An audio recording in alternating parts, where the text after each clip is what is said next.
tunggal diberlakukan untuk semua partai politik dan organisasi kemasyarakatan, maka di situ membuat resah kalangan ulama pesantren.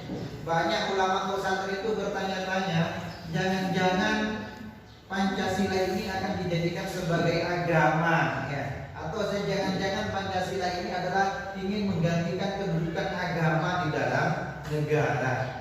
Ini keresahan dari para ulama pesantren terkait dengan persoalan asas tunggal yang digagas oleh Pak Harto. Pak Harto itu meresahkan terhadap ulama-ulama yang ada di pesantren. Bahkan banyak di antara mereka itu yang tidak sepakat dengan apa yang digagas oleh Pak Harto, ya. Kemudian sebagai jembatan antara pemerintah dengan ulama pesantren pada waktu itu di Jawa Timur adalah Kiai Haji Hasan Syamsul Arifin, ya.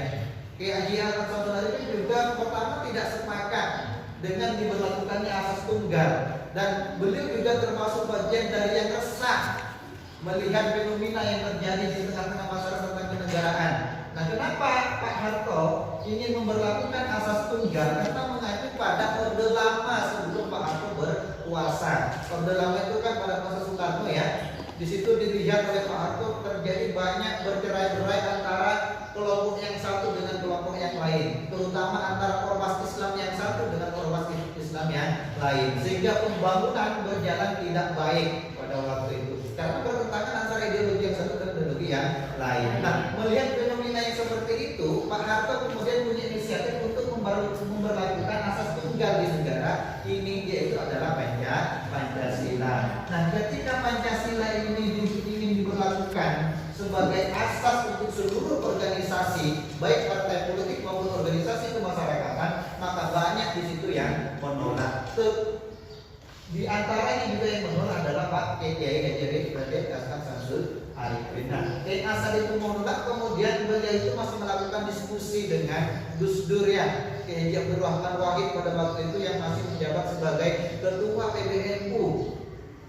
Beliau diskusi dengan Gus Dur, apa yang diinginkan oleh Pak Harto. Kemudian apa katanya Gus Dur? Pancasila itu tidak akan merusak terhadap Islam dan tidak akan menggantikan terhadap agama. Nah, ketika sudah diskusi seperti itu, kita sudah mulai menerima, ya. Akhirnya beliau untuk menjembatani keresahan antara negara dengan masyarakat, antara ulama pesantren dengan negara. Akhirnya Pak Kiai Hasan itu menghadap kepada Pak Harto. Apa yang didiskusikan oleh Kiai Hasan dengan Pak Harto?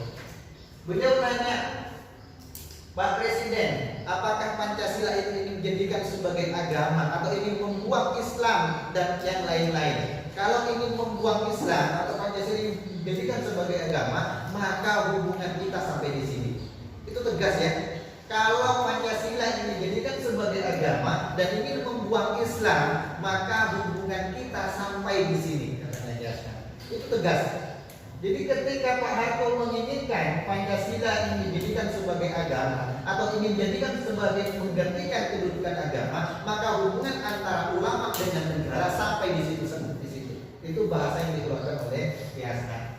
Kemudian apa jawabannya Pak Harto? Pak Harto dengan gamblang sangat cerdas menjawab, Pancasila itu ya Pancasila Pak Kiai, agama ya agama. Jadi tidak ada hubungannya antara Pancasila dan agama. Hanya saja bahwa Pancasila ini adalah melindungi semua pemeluk agama yang ada di Indonesia. Makanya kemudian setelah itu Gasan baru mengatakan, kalau begitu saya menerima, NU menerima terhadap Pancasila sebagai asas tunggal. Maka kemudian pada tahun 1983 di Munas Alim Ulama atau Munas NU 1983 di Pondok Pesantren Sukorejo Situbondo itu sudah diputuskan bahwa Pancasila diterima sebagai asas tunggal. Ada satu keputusan dari NU pada waktu itu yang kemudian dikokohkan pada tahun 1984, yang salah satu isinya ini 1984 adalah muktamar, ya.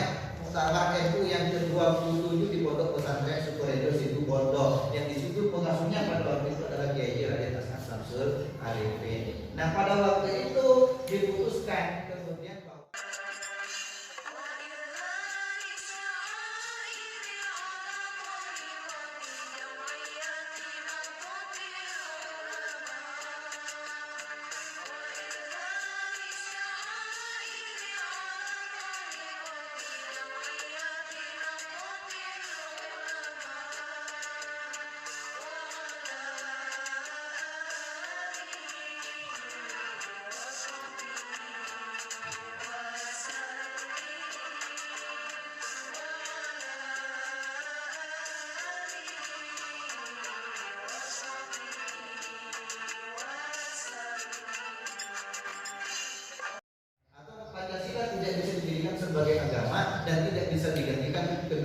dan tidak bisa menggantikan kedudukan dari agama. Itu salah satu keputusannya, bahwa sila Pancasila yang pertama itu ketuhanan yang Maha Esa ini sesuai dengan nilai-nilai tauhid. Islam itu sebagai syariat dan sebagai akidah, maka sila yang pertama tidak boleh dihapuskan, karena pada sila yang pertama sebagai ruh atau jiwa daripada sila-sila yang lain, di dalam Undang-Undang 1945 ayat 20 pasal 29 ayat pertama itu jelaskan bahwa Pancasila inilah yang dikatakan sebagai ruh atau jiwa daripada sila-sila yang lain. Makanya Kiasat mengatakan bahwa Pancasila itu sudah sesuai dengan syariat. Bahkan beliau dengan gamblang sekali mengatakan bahwa Islam itu wajib menerima Pancasila dan haram hukumnya bila menolak, karena sila yang pertama sudah sesuai dengan doktrin tauhid. Qul huwallahu ahad. Nah, ketika katanya Kiasat, ketika kita menafsirkan Pancasila sila yang pertama itu tidak sesuai dengan nilai-nilai tauhid, maka kita hukumnya adalah murtad. Itu katanya Kiasat. Jadi penerimaan Pancasila sebagai Rasulullah itu sudah diterima pada waktu itu. Ini terkait dengan penerimaan Pancasila yang dijadikan sebagai asas tunggal untuk seluruh organisasi, baik partai politik maupun organisasi kemasyarakatan. Itulah hubungan antara Pancasila dengan Islam ya. Bahkan katanya pada tahun 1982 ketika ada pelajaran, dulu ada pelajaran namanya PMP ya. PMP, Pendidikan Moral Pancasila. Dulu ada pelajaran namanya PMP. Di salah satu isi dari PMP itu adalah terkait dengan pernyataan di dalam isinya bahwa pada hakikatnya semua agama itu adalah sama baiknya dan sama benarnya. Ini juga meresahkan terhadap masyarakat pada waktu itu, meresahkan terhadap ulama pesantren pada waktu itu. Seolah-olah kalau semua agama adalah sama baiknya dan sama benarnya, berarti masyarakat tinggal memilih mau ikut agama yang mana. Ini kan meresahkan ya. Padahal menurut kalangan kita, kalangan orang Islam, bahwa agama yang paling benar itu adalah agama Islam. Nah, karena meresahkan pada waktu itu, sebagai ulama dia juga sebagai jembatan antara pemerintah dengan ulama yang lain, Kiasat lagi menghadap kepada Soeharto. Atau pesan-pesannya singkat ya pada waktu itu kepada Pak Harto. Pak Harto, saya nitip Islam. Ketika bahasa ini dikeluarkan oleh Kiasat sebagai ulama yang karismatik, kemudian Pak Harto katanya sampai meniteskan air mata ya. Karena Pak Harto kan bukan ulama, seolah-olah tugas daripada Islam itu adalah ulama. Tapi Kiasat menitipkan, saya nitip Islam Pak Harto ya. Makanya akhirnya ketika Pak Kiasat itu menghadap kepada Pak Harto, barulah kemudian isi dari PMP itu dirubah. Yang awalnya adalah pada hakikatnya semua agama adalah sama baiknya dan sama benarnya, akhirnya diganti bahwa pada hakikatnya semua agama itu adalah sama baiknya menurut penduduknya masing-masing. Akhirnya ini kan sudah tidak meresahkan lagi kepada masyarakat yang ada di bawah. Dan sekarang hari ini kita sering mendengar teriakan dari mereka yang mengatasnamakan Islam bahwa Pancasila ini tidak sesuai dengan ajaran Islam, atau negara ini sudah tidak sesuai dengan ajaran Islam. Seperti yang saya ingatkan bahwa negara kita ini adalah bukan negara agama ya. Negara kita bukan negara agama. Indonesia ini bukan negara agama, tapi Indonesia adalah melindungi terhadap ajaran agama yang ada di dalam Indonesia. Ada 6 agama yang kemudian dilindungi. Kalau dulu ulama sebagai jembatan antara pemerintah dengan rakyat, maka hari ini kita temukan banyak ulama itu sebagai perusak hubungan antara negara dengan rakyat. Ini kan kita temukan ya. Padahal dulu itu ulama sangat adem air sekali. Kita tidak pernah meneriak, ulama tidak pernah berkata takbir, Allahu Akbar ya.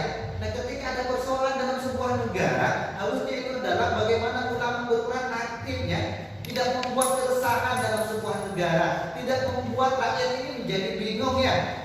Hari ini dengan kelakuan salah satu ulama atau beberapa ulama yang cenderung membuat resah terhadap masyarakat, masyarakat menjadi bingung. Ini ulama yang mana yang benar? Antara yang satu dengan yang lain itu kan berbeda ya. Ada yang mendukung pemerintah, ada yang juga tidak mendukung